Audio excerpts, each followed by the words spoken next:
الله من الشيطان الرجيم. بسم الله الرحمن الرحيم. وقال الذين لا يرجون لقاءنا لولا أنزل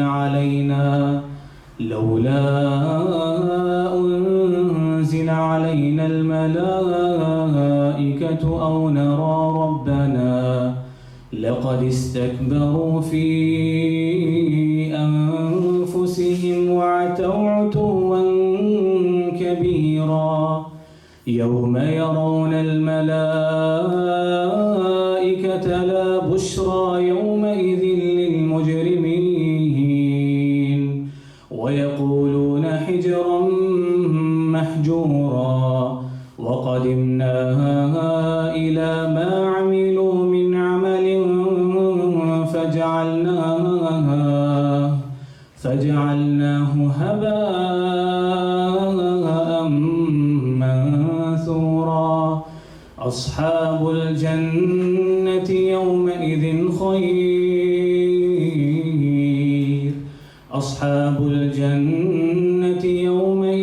خير مستقرا وأحسن مقيلا. ويوم تشقق السماء بالغمام ونزل الملائكة تنزيلا. الملك يومئذ الحق للرحمن وكان يوما على الكافرين عسيرا. ويوم يعض الظالم على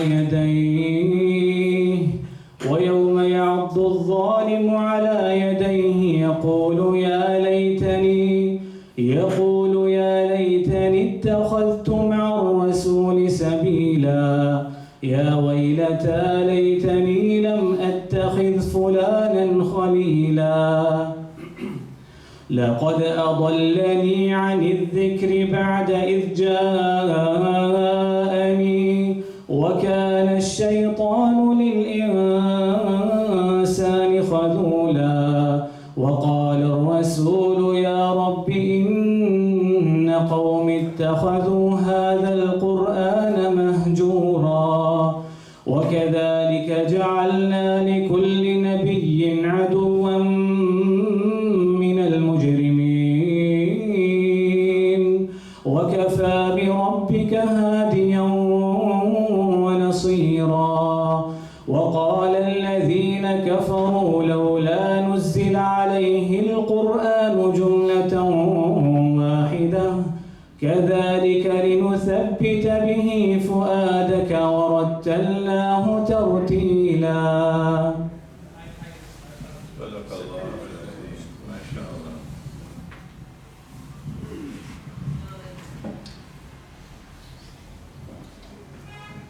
Bismillahirrahmanirrahim. We begin with Allah's blessed name. We praise Him and we glorify Him as He ought to be praised and glorified. And we pray for peace and for blessings on all His noble messengers, and in particular on the last of them all, the blessed Prophet Muhammad sallallahu alayhi wa sallam, as we greet you with Assalamu alaikum wa rahmatullahi wa barakatuh, a greeting of peace. And can someone tell me, well, let's ask the sisters first. What day is it today? Monday. No, don't tell me Monday. What day is it today with Allah? Nobody? With our system of time, not theirs. What day is it today? Tunisia. Yeah, I just forgot. Come on, Tunisia. Just let me concentrate. It is the month Dhul Hijjah. of Zulqa'dah. Dhul Qa'dah. No, Dhul Hijjah. No? Dhul Qa'dah, yeah. The last month was Shawwal. Yeah. This is Zulqa'dah. And what day of Zulqa'dah is it? The fourth day, mashallah. Correct. The fourth day. So while we're waiting for Ilford to arrive, Ilford seems to be late. We'll take up some time in a productive way. It's not often that we have Ken O'Keefe with us. And he is a wealth of information and knowledge.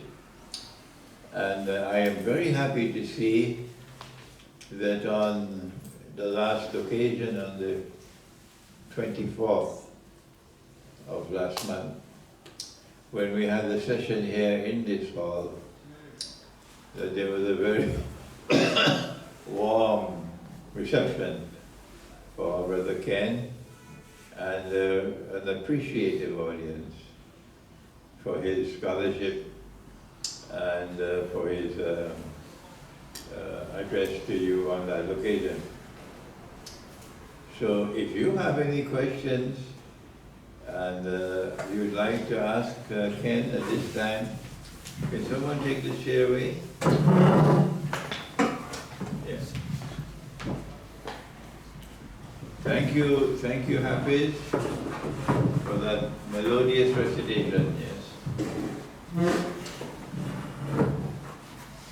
This is the time you can ask your questions.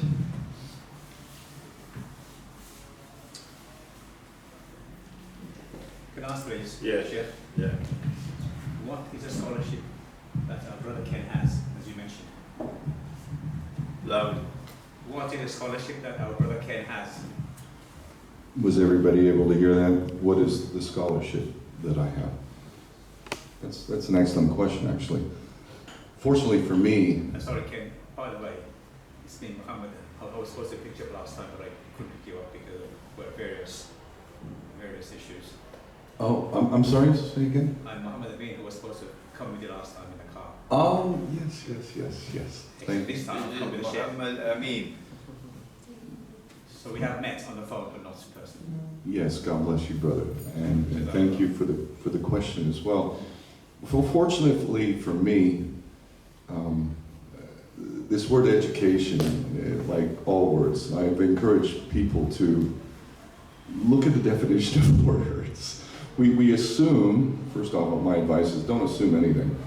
We assume many things. We assume that education means that you're intelligent, that you would be intelligent. Now, of course, there is genuine education and scholarship, but what I would suggest, and I have evidence to back it up, is that really what we call education is indoctrination, posing as education, and really the process is more about effectively making sure that the intended slave class is socially engineered to good little slaves and does the backflips and hula hoop dances and tap dances on command, and if you do it sufficiently, then you get that piece of paper, and that piece of paper will provide you with the income that will allow you to then make that choice of willful ignorance, and this explains the process of where we are today. Am I the most intelligent man on the planet? God did definitely bless me with a very functioning brain. My father was like a genius himself and was sent to the highest tech school in the Navy in Silicon Valley, which is why I was born there. But my education mostly comes from self-study and from traveling the world, which I encourage everyone to do if you are so blessed. I've learned more by traveling to places and living in places, not just going to Paris for a week and then saying, you don't know Paris, you know the tourist version of it. You need to live there if you really want to try and get an understanding of what it's about. So much of my scholarship in fact, comes from that. From travel, from independent study. I could cite many books that I've read that were instrumental in developing my understanding. I did also graduate high school, barely. Barely. You know, I did. I was more interested in surfing and having fun. But I graduated, and then I took a few college classes as well. Anthropology, history, psychology, things that I was interested in. And aside from that, it was literally self-study. And my driving force, ironically, comes from the Marine Corps, because I believed with all my heart that America was the greatest, clearly. As a 19-year-old kid, I knew what all us Americans knew. We're the best. That's not even questionable. In fact, if somebody said we weren't, those are fighting words there. I would have been happy to get into a fight to tell that commie what's not, you know. So I joined the Marine Corps and I became a mercenary for the banksters. Now, did I know that? No, it took me going into the Marine Corps and being a mercenary for the banksters to realize, wait, this isn't what I thought it was. And when I realized the magnitude of my own stupidity, it motivated me massively to learn the truth. So I studied voraciously. My 20s were just all about study, and virtually everything I learned in that process was the opposite of what we're educated to believe. Even now, I'm wearing a necklace that has this symbol that is recognized as a symbol of hate. It's not. It's the opposite of hate. And ironically, Christians will wear that crucifix, which, is that really the way we want to remember Jesus? Like, really? I mean, he was a beautiful man. You know, why are we constantly putting him on this crucifix? So what I learned was to challenge what we've been taught. And I would say that the extent of my scholarship is largely based on that. But then we have a teacher like the Sheikh here. I'm honored and blessed to be on the same stage with this beautiful man who is a plethora of wisdom, integrity. I learn every time. So I also had enough wisdom, even in my youth, when we always think we know everything and our parents are wrong and everybody's wrong, to listen, not just wait until I can chime in with my point, but genuinely listen. It's another art we've lost, you know, especially with cell phones. Even now, you have young people going out on dates, and they're like on a date, and you're trying to impress this girl, and meanwhile you're flipping between her and the phone. What is this? You know, what is that? And if we are listening, we're just waiting so we can chime in. You're not going to learn that way. So, and let us not forget, say for instance in Gaza right now, you know, how many people realize that the Palestinians covet education? They value it far more than most. And I mean, really, we can go to those cultures where you see the highest emphasis on education. And I'll put the Palestinians up against them any day, but they're denied. We all know all their schools have been bombed, all their hospitals have been bombed. I know there were programs that I was trying to help make a reality with these incredibly wise, intelligent young people in Palestine, in Gaza and the West Bank who have scholarships outside, even in Ivy League colleges and what, but they can't get out. So they're being denied education. And even the indoctrination, I tell my own kids this. I know so much of what they're being taught. It's not true. It's fake history. And what I say to them is, okay, you know, first off, don't assume anything. Don't be so bold that you think you know it all. And don't just reject out of hand what you're being told. Much of what you're being told has value, but much of it is not. It's more to implant and then to reward you for a wrong answer. Again, how many of you, I'm just curious, when you went to school and you were studying a subject and you knew for a fact, not just in your bold, arrogant youth, oh, I know. No, you really did know. You knew for a fact that if you had a multiple choice question, and you know, so you've got A, B, C, D, and you know that the answer you're supposed to give is A, for instance, right? But actually, technically, it's not correct. C is the correct one. So what do? Do you go ahead and get the question wrong by answering the one that you know is true? Or do you go ahead and answer it the way they want you to answer it so you can get the higher test score? Really, has anybody experienced that in school? Yes? Yeah, I found that really interesting. Like, am I like smarter than the teachers? Why am I the one? Why am I getting in trouble for being the one pointing out? Why are they not rewarding the student? And every teacher knows this. the teacher will learn more from the students than the students actually learn from the teacher. There is so much, and I'm sure that the Sheikh will validate this on a multitude of levels. We learn from our students. We do. So it's a two-way street. And by the way, the kids know too much. They know everything that they need to know, and then we educate it out of them. So my scholarship is the University of Life, to put it in short. Okay. I will speak for half an hour, Ken will speak for half an hour, and then we have a little time before Maghrib for question and answers.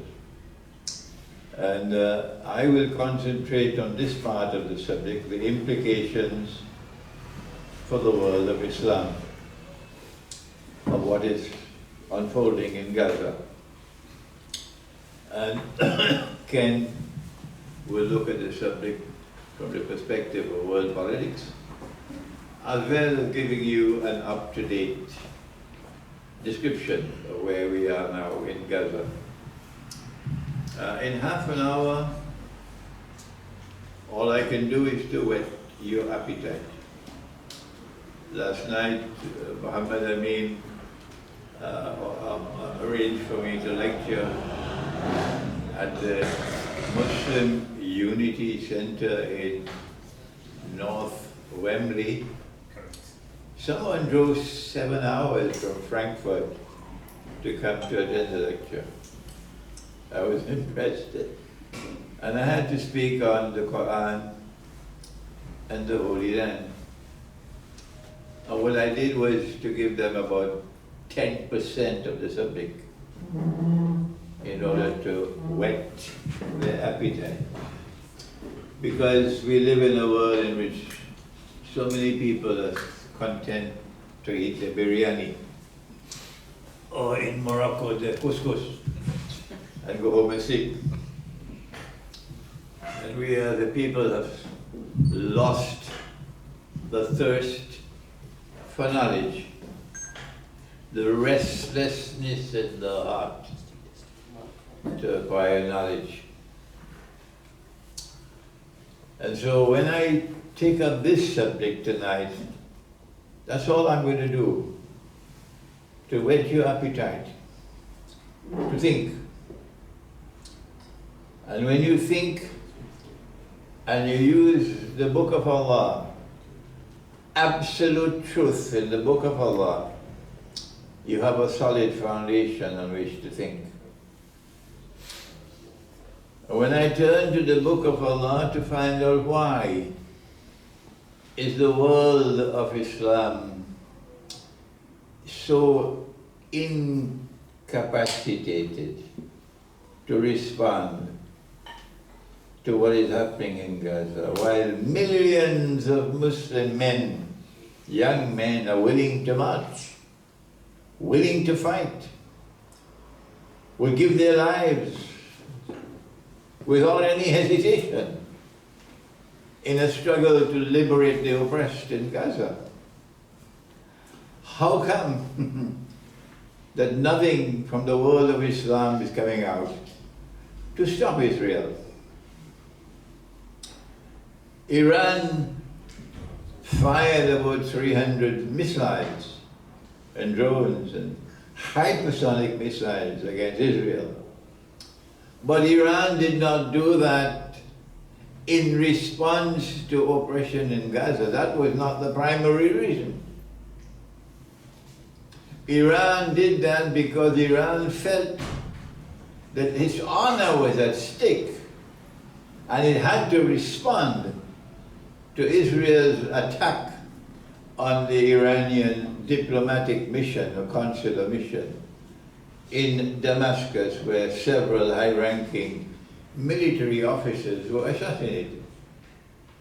And if Iran had not responded, the people of Iran would have risen against their own government. So why is it that the whole world of Islam, including Iran, have not so far responded to resist Israel? What explains the shackles on their hands and feet? What is it that explains the shackles on their hands and feet? And if we are to answer that question, and we have to go to the Quran, a glimpse, that's all you can get tonight, a glimpse of what the Quran offers as an explanation is the origins of modern Western civilization that even they in the West are not aware of. A civilization which appeared on the stage of the world, suddenly, mysteriously, never having ever appeared on the stage of the world before. And when it appeared on the stage of the world, very quickly, it took control of every single existing civilization in the world and subdued the rest of mankind, all of mankind, so that it became the rulers of the world. Did that not happen? Yes, it happened. And after they had taken control of power in the whole world, and they were using power to oppress, and they were a people who were decadent. They didn't show any morality, any ethics of warfare. They will tell a mountain of lies and yet dress up and go to church on a Sunday morning and present themselves as the most civilized people on the face of the earth. And this is the best civilization it has ever been the good fortune of mankind to experience. And there is nothing better than this to come. This is the end of history. And all of mankind are now going to be civilized by this new civilization. We will teach you how to dress, and we will teach you how to eat and all the rest. And they gave us a new political system and with a new political philosophy. And we don't have the time to study that subject, so we accept it. And all of us, without any exception, dutifully like sheep and cattle and goats and camels, will go and vote in the elections. Let me repeat that. Like sheep and cattle and goats and camels with nothing in your head except peanuts, to go and vote in the elections. That's Pakistan from day one. From day one. And elections, my gosh, that is the most important time in the life of a country. The whole country is in a frenzy. It's so funny. They also brought a new economic philosophy, the new economic system. And they gave us a new market. It's no longer a free and a fair market. They gave us a new monetary system. They take away real money from the market and they replace it with fake money. And we all accept the fake money. Even the Mufti. It's so funny. And they take control of us, all our peoples. Even after they decolonize, they still rule us by proxy. Even after they decolonize, they still rule us by proxy. So we think we are free, but we are not. We don't have freedom. And it is that lack of freedom which explains the incapacity of the world of Islam to respond to what is happening in Gaza. And whenever one of us emerges as a leader and seeks to win freedom for our people, meaning freedom from their shackles. He's either killed or put in prison. Am I wrong or am I right? So who are those who control the world and who control power in modern Western civilization? If we can answer that question, and if we can answer how to deal with such people, we can clear a path for freedom tomorrow. Freedom in Gaza, freedom in the Holy Land, freedom in Pakistan, and freedom in the world of Islam. And I want to say to you, with sadness in my heart, because I have lived a long time now, and I've seen the world, and I've met with so many, that we're not going to move forward unless we can produce a new generation of scholars. It's our sisters. They have to give birth to a new generation of young people who would acquire knowledge a different way from what which now prevails. And when that new generation of scholars come, I might be in my grave, but I will smile.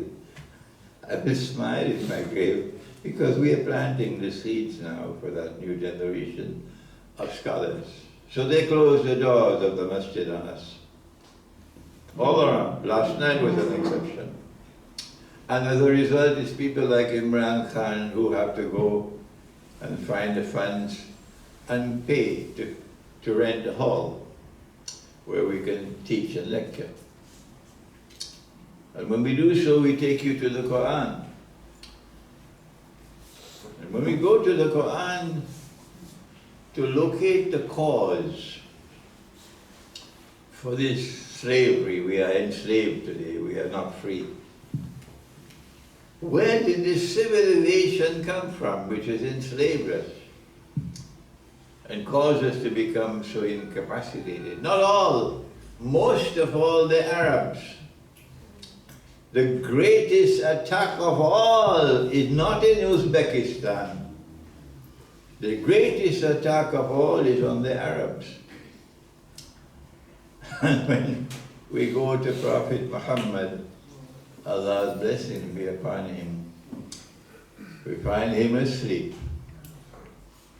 And he sees something in his sleep. And what he sees in his sleep is so terrible. It causes his face to be flushed red. And he wakes up from his sleep having seen this vision. And these are his words, which explain Gaza today. Wailul lil Arab. Woe unto the Arabs. Woe unto the Arabs. Min sharrin qad iktaraba. Because of a great evil which is now approaching. And then he raised his hands like this and made a circle. And he said, today a hole had been made in the barrier which had been built by Zulkarnain. And that takes us to Surah Al-Kahf of the Quran and to Gog and Magog. The Zulkarnain has built a barrier, and as a consequence, Gog and Magog, who are human beings and who have power which cannot be destroyed, and who use that power to oppress and to corrupt and to destroy. The barrier has blocked them, contained. They have been, to use the language of chess, they have been checkmated. by Zulkarnain. And when he built that barrier, he said, "This is rahmah from my Rabb, my Lord God. But on that day when he has warmed, what will happen? He's going to bring down this barrier, and that day the warning will be fulfilled." So when our Prophet had the vision, that vision told him that today Allah has commenced bringing down that barrier. Did you hear me?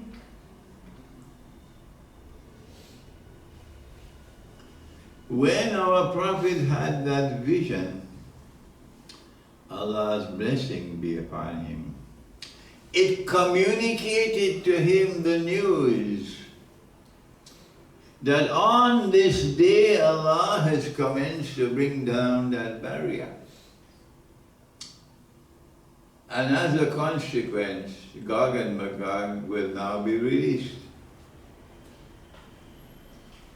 It will take some time after the release of Gog and Magog for something else to happen, which is mentioned not in Surah Al-Kahf, but in Surah Al-Anbiya of the Quran.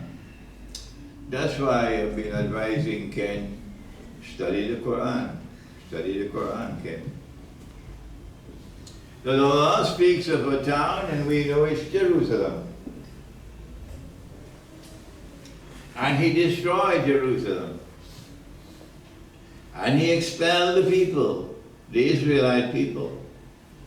And then He placed a ban on them that they could never return to this town to reclaim it as their own. After being expelled for 2,000 years, they could not come back. Until not only are Gog and Magog released into the world, but they also spread out in all directions, which is an event. I say it so many times. When will it register in your rational consciousness? I've said it so many times.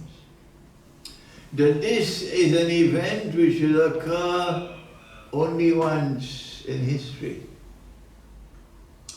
That these people, with this profile, will spread out all over the world and take control of power in the world with a mountain of lies and a river of blood. And when they take control of power in the world, they're going to bring the Jews back to the Holy Land to reclaim it as their own. So Gog and Magog are at the heart of modern Western civilization.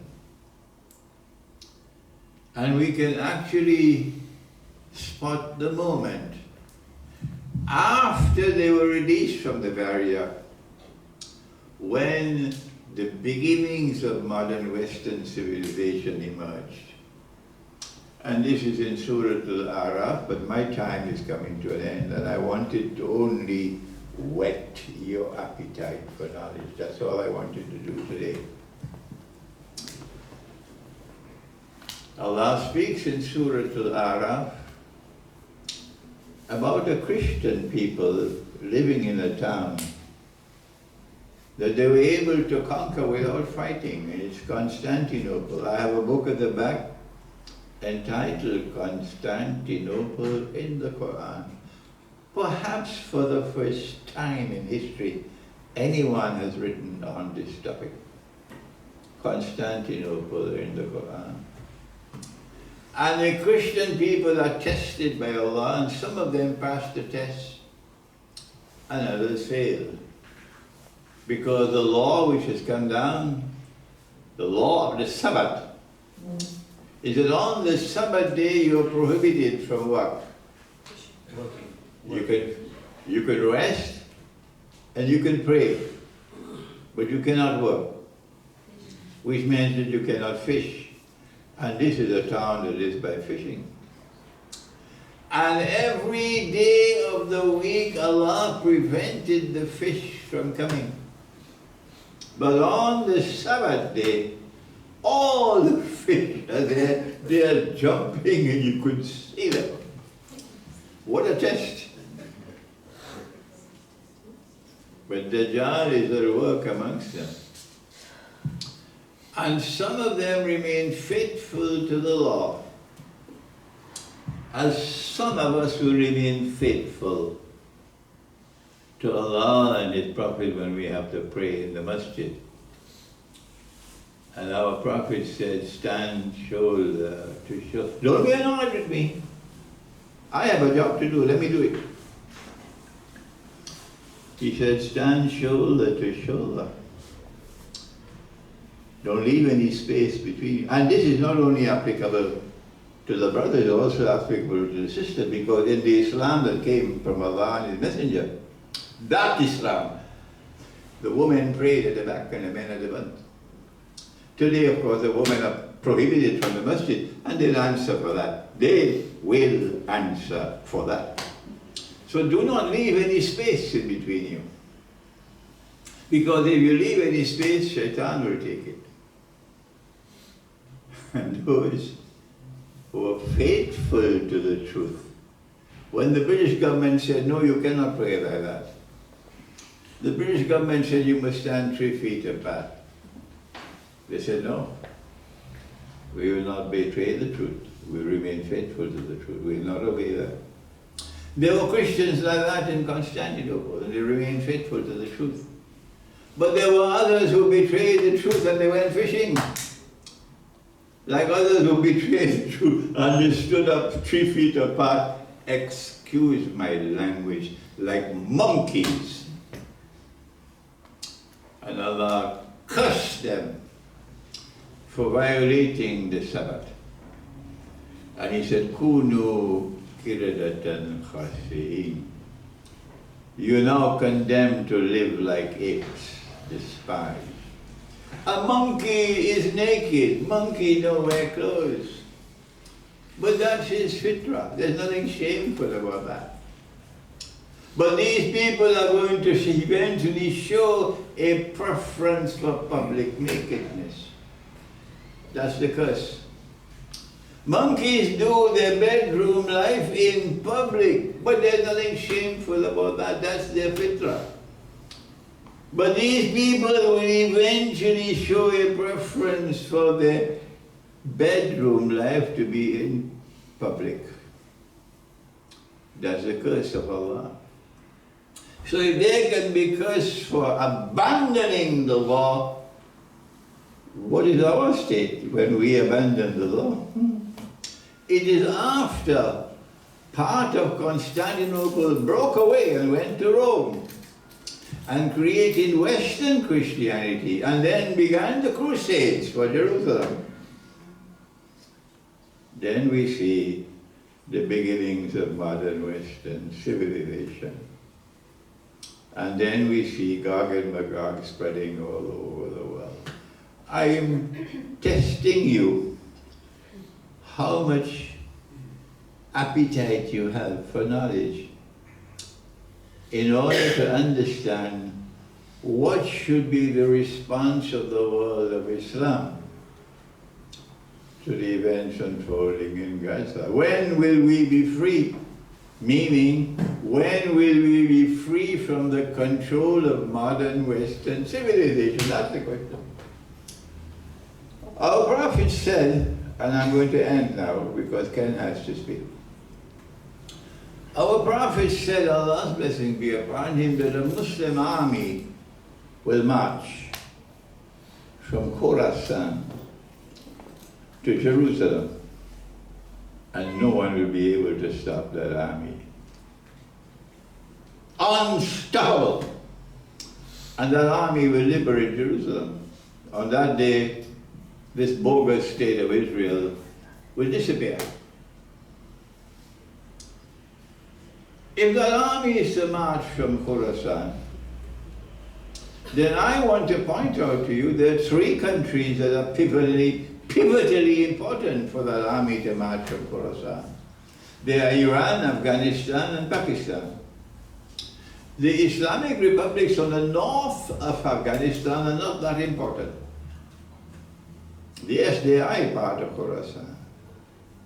These three countries must be free for the army to march. Is Iran free? Yes.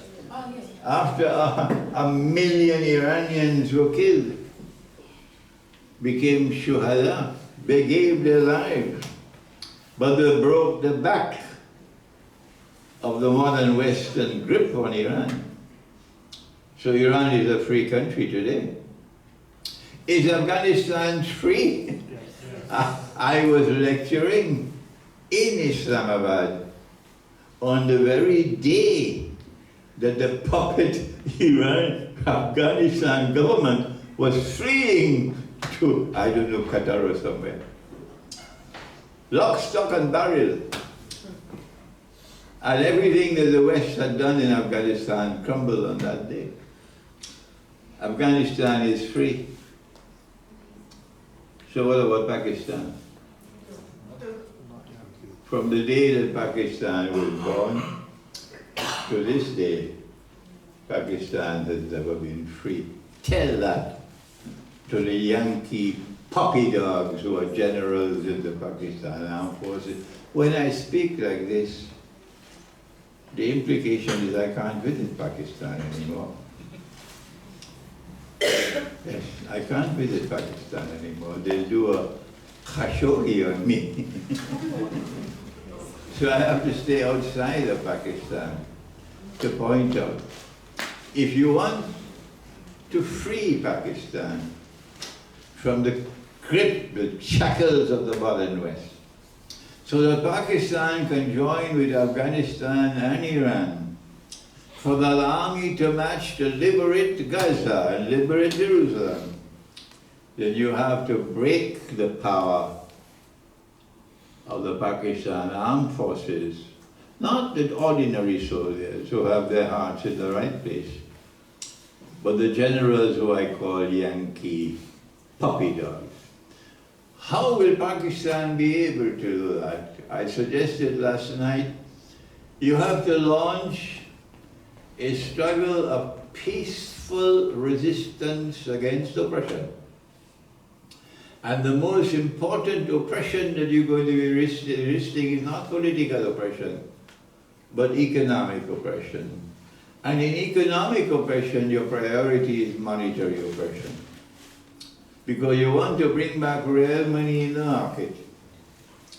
And when real money comes into the market, fake money will collapse.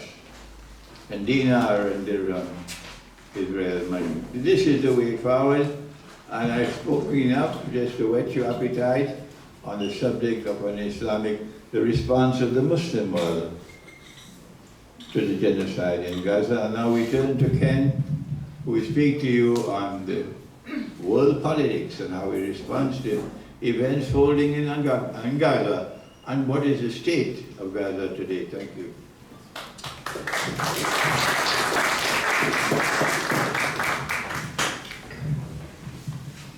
I love listening to you. I really do. Reading the Quran, you know, I know there's wisdom there if anybody said it, but with you saying it, that for me becomes divine, and I will make that concerted effort to heighten my knowledge and understanding. Thank you. Money. I like we've ended that with, wow, I mean, money in the financial system being the key to the one remaining of the three nations required to march this army. And boy, that just hits the nail on the head for me, geopolitically. I mean, I can use some truths that are easily verifiable, but they would be qualified as, quote, anti-Semitic if you say them. Like the symbol on this mother's cross on my neck. This is the Orwellian 1984 world we live in, but 0.2% of the human population has such an extraordinarily disproportionate amount of control. You're not allowed to say that, are you? I mean, let's look at this disproportionate amount of control. Now there is more than one element to this grip on power they have, but there is one thing above all others, if you ask me, and I think it's very much in line with what Jesus taught, where he got upset, and what Islam teaches, and yet we all violate this. Usury. Usury. This is haram. In my opinion, that is the worst crime of all. Now, who is exercising this criminal activity more than anybody else? And is this group, according to their own ideologies, allowed to practice usury against their own tribe? It's not a religion. It's a bloodline thing. How many atheist Jews do we have? I'm sorry. Is there any atheist Muslims in the audience? Any atheist Christians out there? No, but we got Netanyahu and others who call themselves Jews, and they're invoking God, yet they don't even believe in God. How convenient is that? You would need a whole lot of money to get a whole lot of prostitutes posing as journalists to be able to tout this lie and repeat the lie over and over to get a bunch of people, and I love the way the Sheikh refers to it. If I was speaking to a Western secular audience, I could use words that I ain't using here for these people. You would need something to be able to overshadow truth and critical thinking. And basically, it's just as simple as repeating a lie over and over and over and over and over and over again. And then again, some basic core things like you can call yourself a Muslim, but I'm sorry. By the way, I'm the guy without any credit. I have no credit. I don't know what my credit score would be, but it would be basically in the tank. I don't like it. I ain't playing that game, but I also have no debt, by the way. I don't know how many of you can say that, but I have no debt. I have no car payment. I have none of that. So in many ways, I'm richer financially than those of you who are driving beautiful cars and have nice houses with mortgages. And I pass no judgment. I'm simply saying this game of usury is the game that's being used. And as the Sheikh said, and I definitely in my own way want to emphasize that, there are ways for us to institute sound financial policy, and I'm going to give you just a little bit of that because it actually, and I'm getting into Gaza. This is a good foundation to lay down before we get into Gaza because it explains so much. Which, by the way, the Palestinians are using shekels, not Palestinian money. No. Why would you use the money of your oppressor, earning them interest in money for your own oppression? I look forward to the Palestinians who put that forward, kind of like Kennedy did for my country. You guys remember what happened to Kennedy? Yeah, what happened to him. And everyone else who crossed that system. Here's where I venture into the anti-Semite thing, which really got me kind of shutting up about Gaza because it was angering me, to be honest. Hearing these comparisons between the way the Israelis are acting in Gaza and comparing them to quote-unquote Nazis. I know for a fact, regardless of how wise any of you may be, just by even mentioning that word, that you will have an implanted, anchored memory that says bad, Nazi, bad, kind of like terrorist, Palestinian, same thing. That's been implanted, mind-controlled into you, so that the moment you even say that word, Nazi, 6 million gas chambers, enough said. No conversation required. That's it. Well, funny enough, that Nazi guy, which is a derogatory term made by the tribe, which effectively means imbecile, that's not National Socialism. Anybody who would study National Socialism for real would realize, wow, we have never in the history of our world seen the economic miracle that occurred in Germany for those blessed years between 1933, when Judea declared war on Germany, and when World War II started, where communism, absence of God. So let's be clear, communism, Joseph Stalin, murderer of 40 million, became best buddies with America and Britain, this unholy trinity, this true axis of evil. So the guy who murdered 40 million, we're not talking 6 million, never mind the truth of that. 40 million, indisputably, communism. You would all be dead. If communism comes here, they're going to kill you, especially the Sheikh. Oh my God. They not only kill this blessed man, but probably torture him just to make the point publicly, like sort of Gaddafi style. So we, a Christian nation of America, or at least presenting itself as a Christian nation, combined with the British nation, which again, at least presented itself as somewhat Christian, combined with communism, which is created by the tribe, which is an absence of God, i.e. you will be dead. In fact, they did, killed all the religious leaders. They destroyed all the mosques, they destroyed all the churches, and they left the synagogue standing. Am I getting anti-Semitic yet? Yeah. Why don't they invite me back on BBC or Russia Today or any of them? Because I'm going to continue to say these things, because for me, serving God and truth, same thing. No demarcation there. I'll say his name, Adolf Hitler. These are facts about this man. He outlawed usury. Outlawed it. Gone. He outlawed Freemasonry and secret societies. He did. He arrested a Rothschild. No head of state has done that. None. He protected animals with the strongest laws to protect animals. To this day, stronger than any other country. And he was a vegetarian, by the way. So am I. Why? Because I don't want to pay someone else to go harm and torture and mutilate another creature. Because I don't need it. Now, if I need it, I will kill that animal. Gut it, skin it, quarter it, butcher it, use every last bit of it, give thanks, and I will feel no qualms with that. But this factory line of death that we have, I tell you, if you took your kids to a slaughterhouse, I guarantee you the vast majority of them will become vegetarian the next day. Guaranteed. So this man, this vicious, horrible man who believed in so-called master race, who wanted to take over the damn world, that was us. We're the ones that took over the damn world. Us. Communism and so-called Christianity, how is that possible? You know the common link between these things? Well, Franklin Delano Roosevelt was married to a Jewish woman, and anybody who studies history will know that it was Jewish advisors behind him. And it was Jews who promised to get America into that war. Fact.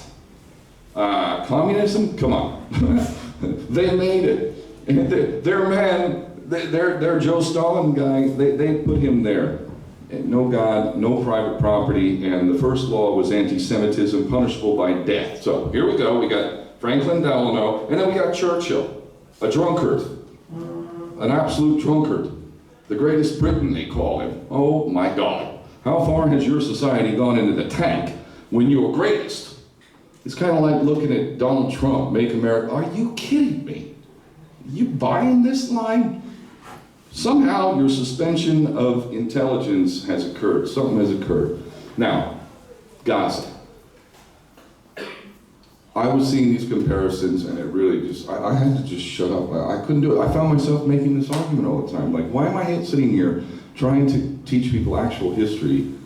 Because I'm needing to correct this lie, because it's called bearing false witness. I've had false witness bearing against me by the tribe. What do? They sling mud. Sling mud. They don't actually debate you on facts. They sling mud because mud sticks, and they have the power to do it. Gaza. The reason why I talk about these things, Palestine. If we continue to embrace such an important lie, or we continue not to call out this lie, we are doing the Palestinians no favors at all. None. If you want to understand what the Palestinians are facing in Gaza today, then you need to study Bolshevism. It is Bolsheviks and their descendants who were carrying out these horrendous crimes. Does anybody in here question or doubt that women are being raped in Gaza now? Children being raped. People being mutilated. People being executed, bound, tied behind their back. Executed. buried alive. Entire buildings with people sheltering, men, women, and children being leveled to the ground. Rescue workers coming to go and try and rescue those buried under the rubble, being shot at. Food being brought in like bait for a fish. And in the moment all the starving people come to get the food, they're being bombed. Now, what kind of mentality would allow for this? You have to be demonic. You have to be absolutely inhuman. You must have not even an ounce of humanity in you if you are capable of, well, that explains what we're dealing with. There is zero humanity. Worse yet, they have a deity. They do. Oh yes, they do. We may use a different term as Christians, but it's the same thing. For us, Satan. Satan. And the fact that we can't get into the mind of a psychopath, sociopath, narcissistic, sadistic, you need to comprehend this. Sun Tzu, The Art of War, you could read that book in a day. I highly recommend it. Get into the mind of your enemy. You must understand the mind of your enemy. They worship the antithesis of God. When a child, Epstein-esque style, is being raped on videotape by our corrupt leaders, how does Satan feel about that? He loves it. He loves it. So if you ever saw your child walking for the first time and smiling, how did that make you feel? Did that make you feel something special inside? Well, Satan hates that. He'd rather see your baby, instead of walking, blown to bits. This is a wild, crazy mentality. But you need to understand it in order to understand what the Palestinians are facing. God took me to Palestine. I didn't really know much of anything about Palestine when I traveled there 21 years ago, when I traveled to the West Bank. I just knew I needed to go there. I knew whatever, divine intuition, whatever you want to call it. I knew I needed to go. And I went. And I started in the West Bank, Allenby Bridge through Jordan. And I traveled there. At that point, it's ironic because I'd just done the Human Shield action to Iraq. So I was on BBC Hard Talk, CNN, Fox, you name it, I was on all of it. So it's not like they didn't know who I am. Like, you guys know who I am, but for whatever reason, I made it into the West Bank. I lived in the West Bank. I traveled through the West Bank, through the checkpoints, watching the lines for the Palestinians, and then my line as a Westerner, and I watched all the indignities. I was blown away by the humanity within these people. Like, how do you manage to maintain your humanity in the face of such grotesque inhumanity? It inspired me then, it inspires me now, and I've said it over and over. If I was born Palestinian, I don't have that nobility. I would be fighting, boy. You could not pay me to be nonviolent. No way, no way. So I watched this, and then I went to Israel. I actually went in Israel. I did. Even now I find it hard to believe that I was in there, but I did, and I went and I traveled and I met people, and I had the opposite experience. It's kind of like the English and the Irish. The English are known for being mean. You know, in America we call it, selfish, non-giving. Really, no, like really. The Irish are the opposite. They will give you the shirt off their back. I remember I was sitting outside a pub having a cigarette, doing all those things that you shouldn't do as a Muslim, but nonetheless, I was there, and there was a homeless guy, and I was talking, and there was a proper Irishman there, and the guy who was like Eastern European, he hadn't said he was homeless yet, and the question came up, where are you staying at night? And he started saying how he had no place to go, and immediately the Irishman, oh, we won't be here any of that now, you'll be coming home with me, like literally, just met this man on the street, he's inviting him back to his home. Good luck finding an Englishman who's going to do that for you, I tell you. So it's the same type of thing in Palestine. What I saw in Palestine, and that's what did they tell you about Palestine? Don't go to the West Bank, it's dangerous and all that. Not just for Muslims, but for Christians. Oh my God, you're tempting death, they will do. It's the opposite. It's the opposite. If you go there, you will be changed. You will grow. You will develop a bond with these people. That's why they don't want you to go there. They don't want you to see that. So, where are we now with this? There is something beautiful out of all of this horrendousness. Does that kind of sound even shocking to hear? Like, what is beautiful about, about what we're seeing? What is beautiful about children? I mean, I think everybody here to some degree has done that. I've been watching, I'm a hard man, I've seen a lot. I've seen a lot, I've been through a lot, I've seen a lot. I've been in war zones as an active participant in combat. I've seen death, I've seen stuff. I'm a hard man.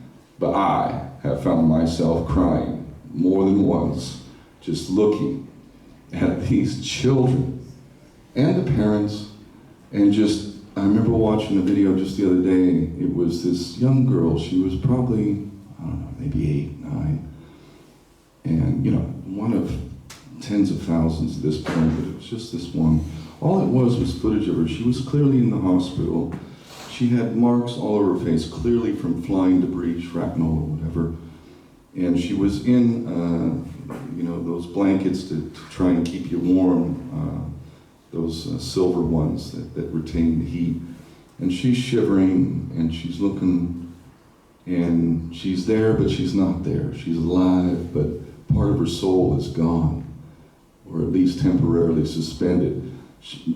God, being so beautiful, he sort of suspends consciousness a bit, kind of takes you into a zombie state for your own self-preservation, because the reality of what you are confronting is so ugly that just even the adrenaline and the heart rate and the stress and the trauma can kill you. I know as a Marine, you know, if we came up on somebody who was injured, it was a 4-step process. Start the breathing, stop the bleeding, protect the wound, treat for shock. If you're not breathing, that's number one. I don't care if you have an open wound. If you're not breathing, don't worry, the heart will stop, the blood will stop too. You need to get that person breathing, first thing. Once you have that established, so the first thing you should be doing is checking that airway. Are they breathing? Are they not? Once you got them breathing, then you have to stop the bleeding. Obviously, if you bleed out, you're going to die. Halal and kosher slaughter, that's the way it works, right? I mean, come on, you're going to bleed out, you're going to die. You got to get that wound covered and stop that bleeding, a tourniquet if necessary. Protect the wound. In Gaza right now, taking it into the current conflict, do you know how impossible it is to keep a wound protected in this environment? How many children and others are having amputations without anesthetic? Can you imagine not only the flesh being cut, but the bone being sawed through? For a child, this is what they're doing there. And then how do you dress that wound? I remember when I was in Gaza, I have a video up on Twitter, whatever, Israel's latest war crime, I called it. I had a job when I was in Gaza, and my job was to tell the truth. I did not do this for money, by the way. It was all about serving truth and God in my own way. So I lived there and I reported from there. And I had a deal with a taxi driver, and my deal was, as soon as there's a bombing, boom, come pick me up. Pick me up, we're going to wherever it is. So it was one of those nights, and they bombed. And so he came, he picked me up, we got to the site. What was it? When I got there, I asked, what is this site? Medical supplies is what it was. Medical supplies. So this is where I wanted to prove it, you know. They've got water and hoses, and they're trying to clear out some debris with a bulldozer that's burning so they can get that out of there. And I literally go into the building that's on fire, and as I would soon find out, starting to collapse. And I filmed right then and there, medical supplies, literally. So they bombed medical supplies, and this is 14 years ago. Do you know how short they are on these types of things right now? Oh my God. So you can't even treat the wound properly. And then the shock is what I saw in that little girl. Incredible, like shock, like in a zombie state. And all by God's divine design. because this trauma that they are enduring is a trauma that some aren't ever going to recover from unless we all serve God in what I believe we must do, which is healing. Boy, oh boy, is there a massive amount of healing that must take place. And I would argue that the only way the healing that is required to really sustain the humanity within us and bring us together as we need to be brought together is justice. Justice. I don't mean vengeance, justice. And this is where the law comes in. Even as flawed, what poses as law, it's the color of law, like mandates. That's not a law. An act of parliament, that's not a law. There is a law here. It's called the Bill of Rights. You have it. Of course, there's a higher law than that, which is God's law. And if your domestic laws counter God's law, then your duty is to violate the so-called laws of the state and honor God first. But we have an absence of God, and we have an ignorance that allows us to be used to submit. And if you submit to anything other than God, and God forbid you submit to the satanic agenda that they put out, how do you think you'll be judged? Regardless of how much you may be liked or how much money you make or whatever. I look forward to meeting God. I really do. I don't, I am not afraid of God. I feel love, in fact, from day one. And I know this, there would be more time. I'm not going to get into this whole thing because, and this is the kind of thing that I love having a conversation with the Sheikh about. The reason why I don't fear God is not because I don't, that I think that there is nothing that I've done that isn't going to be punished, and in some ways maybe much more harshly than perhaps I know. I don't know, because I ain't God, and I ain't going to play God. I will never be so delusional as to think that I'm anything other than a man that God created and gave me a lot of amazing tools. Thank you, God. All praise to Allah for any good I've ever done. But I look forward to meeting God, and I think getting back to your story about the fish and how they disappeared the 6 days a week that you're allowed.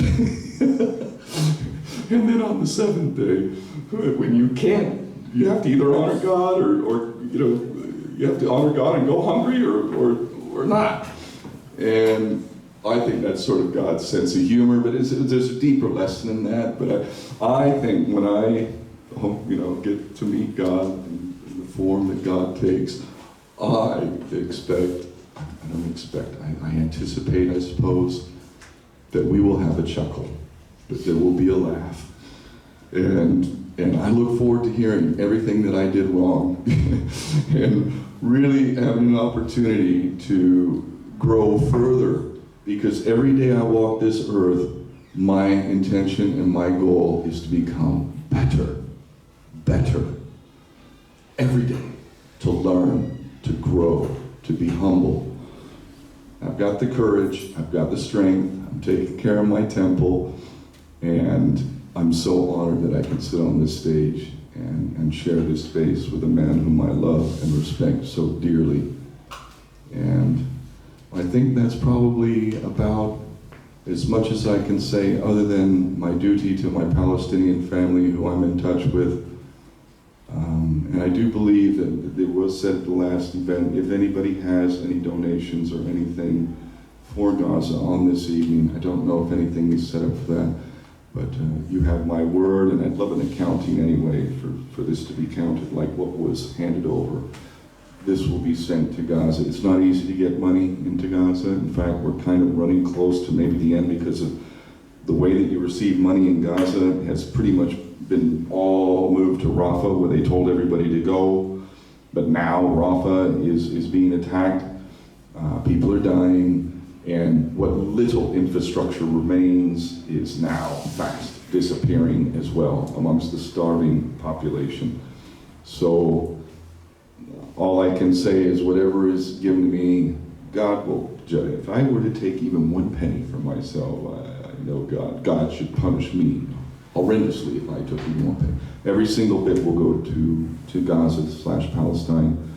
And if I can't send it safely, then I would retain it and maybe put it into the pool or give it back to the master, whatever would be the appropriate way to do it, so that it can be used effectively. Because God forbid I make a mistake, I send money there and it doesn't get there.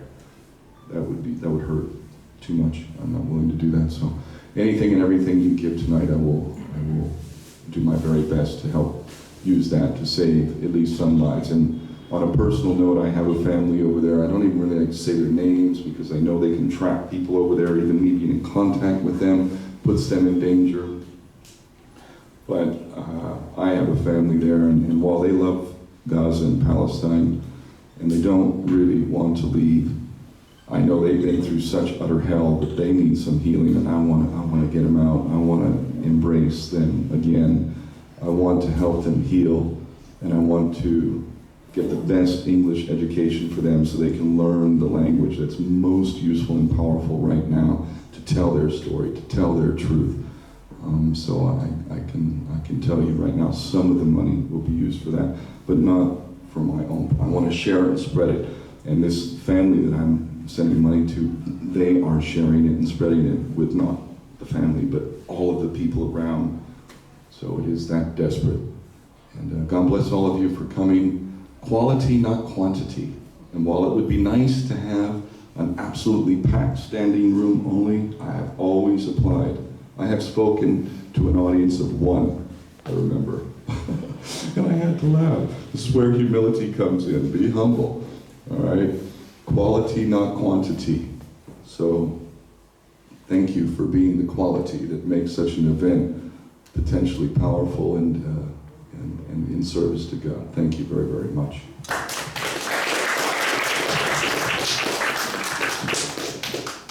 20 minutes. 5 minutes? 20. 20 minutes. Oh, good, fine. I got it right. Good timing, yes, all right. We also want to make a collection for Gaza, but we want to do it in such a way that those who do not have anything to give will not feel embarrassed, okay? So, Mohammed, I mean, you tell me how we should do the collection. Maybe at the back, you could put something for people to put something inside it. I think maybe Imran has something going. Imran? Okay. We'll tell you how you could make a donation. And we have someone who donated something called karak tea, karak chai. It's very tasty. It's at the back. And you don't have to pay for that, but you can make a donation. Gaza. Okay? And we have a little time now for question and answers or any comments that you'd like to make. The Israeli offensive on Rafah is now taking place as we speak. The United States is warning Israel, don't do it. Britain is warning Israel, don't do it. The European Union is warning Israel, don't do it. And Israel is disregarding everybody.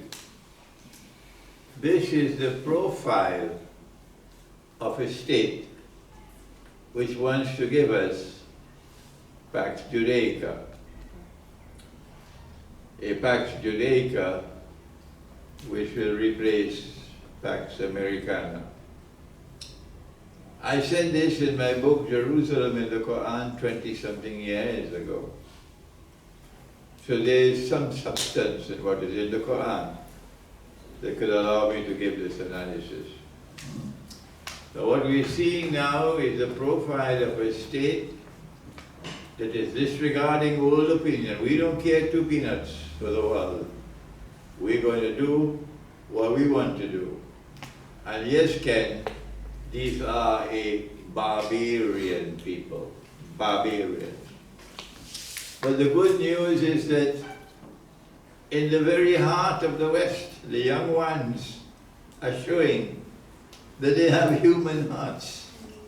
In all the universities of the United States, the heart of the modern Western world young people are protesting and defying the centers of power in the United States, protesting in favor of Palestine and the Palestinians and against Israel. This is good news, that it is those who control power in modern Western civilization, they are Gog and Magog. So now we have a little time for question and answer. We start with the sisters. None from Tunisia? I had a question, but you already answered. Oh, he already answered. Yeah. Anybody else? Nobody else, okay. All right, brothers? Yes. Muhammad Amin. I don't think these so-called, it's a question for Ken really. Yeah. I don't think this so-called US wants Israel to stop. The UK wants Israel to stop. And so on and so on and so forth. It makes no difference because it's just lip service. Because in the dead of night, they still sell weapons or donate weapons there. If they really wanted these Zionists to stop, then they would stop sending weapons. Talk is cheap. Absolutely. Actions speak louder than words. Yeah. I agree, it's all a show. It's all a show. But this is, okay, I didn't expand really on what the Sheikh just said here. I started with the beauty of this horrendous reality we witness. For those of us who have been in any way aware, truly aware of what's happening in Palestine and have been witnessing, much less living there and seen it firsthand, it's been very painful, extremely painful, because these atrocities have been managed atrocities. Generally, the Israelis keep it to single digits a day, which doesn't really register for the rest of humanity. It registers for the people on the ground, but if you keep the numbers under 10 into single digits, it's no problem, really, especially when you've got a complicit media. You get into double digits, that can get a little more problematic. You get into triple digits, that's starting to, but now we're not even into quadruple digits. We're quintuplet now. We're getting way up there. But it's because we've had all these, quote, low-level atrocities, this collateral damage, for so long that we now reach the point where there is literally an orgy of violence, like literally a celebration of violence for them. And what it's exposing, literally, especially in America. Did you see how America threatened the ICC? Literally, this is like your garden variety mafia don, like, if you know what's good for you. I made him a deal he couldn't refuse. It's literally like this. It's open and brazen, like, you will not be employing any actual law. The color of law is the only thing that we authorize, and if you even think to institute real law, we will basically kill you and your family. This is the level of audacity, chutzpah, as the tribe would call it. It is on open display, and this is creating a situation that is fascinating for me. Now, the media has been able to go along with this charade for so long. And the politicians, I know who they work for, so of course Israel has a right to defend itself. Do you condemn Hamas? Actually, invite me on, Piers. No, I actually respect them. I would be doing what they are doing. Now, if any one of them has done rape, they will be judged by God. And do I support or endorse that? If it be true, well, they will be judged, and this is wrong, and it defames Islam. But did they do that really? Where's the evidence? I need the evidence. Why would I believe the Jewish state of Israel? Why would anybody with a functioning brain believe them? Why did anybody believe them 5 years ago, 10? Oh my God. But now it is so grotesque that it's creating this tap dance. It's really fun for me to watch the politicians and the pundits do this tap dance. Literally. They're tap dancing around these lies. Was the shadow justice minister, remember?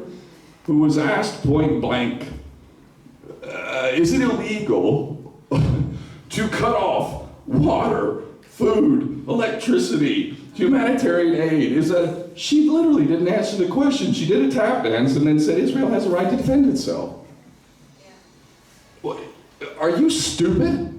Are you stupid? Are you going to be the top legal mind if your party comes into power? And did you literally not just answer this question straight?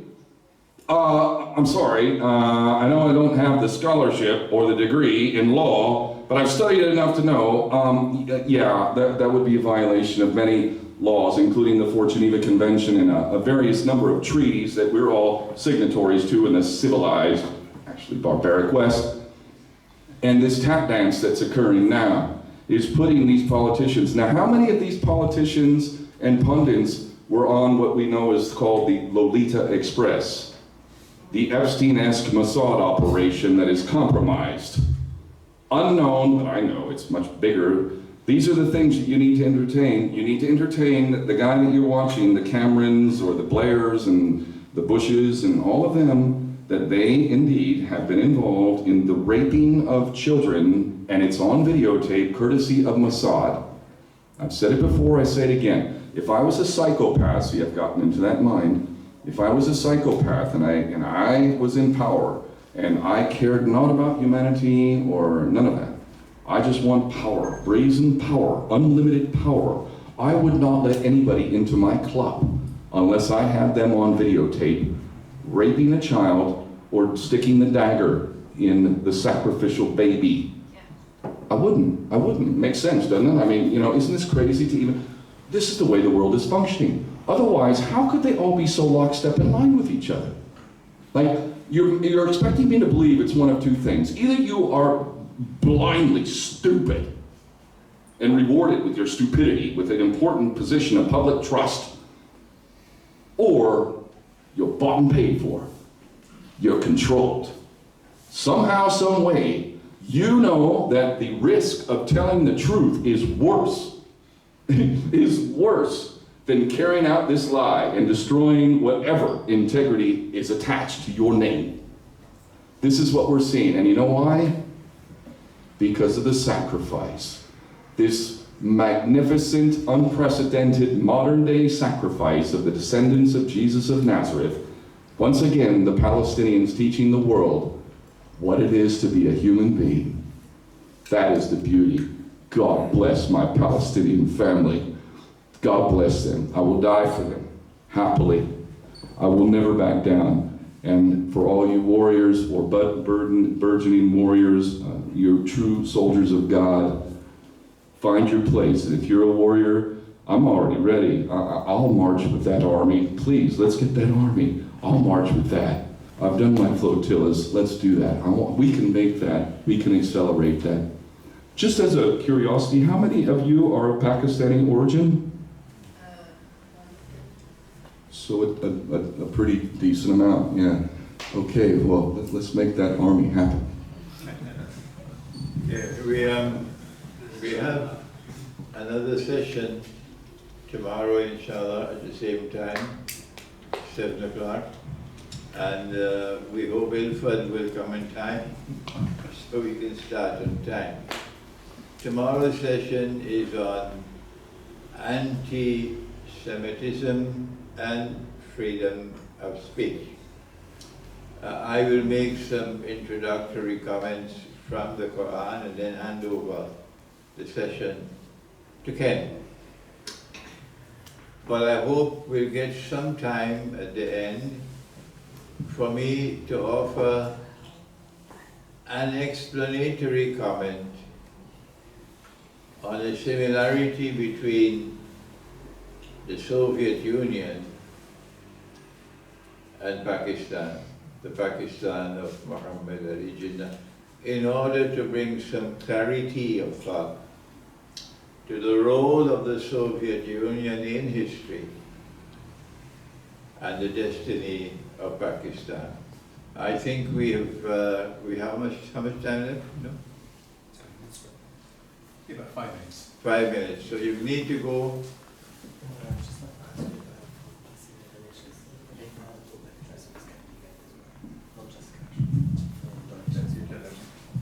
Assalamu alaikum. Donations for Palestine can be made cash, PayPal, or bank transfer. just to lay it out. Okay. You need some time to walk to the masjid. My books are at the back, and after Salatul Maghrib or before, you can bring them for autographing. And the chai is at the back. And at the back, I suppose you can make your donations for Gaza. So we look forward to seeing you tomorrow, inshallah. And bring your friends with you tomorrow. Thank you. Wassalamu alaikum wa rahmatullahi. And if I may, real quick, for those of you, I'm going to stick around. I always like to meet people and give time. So if you did have anything direct that you wanted to share with me, I'll be here. And part of my mission is to network with good people, because we all have something to offer, and I'll continue to do my part. So anyway, I'll be sticking around until I get a chance to speak to everybody at once.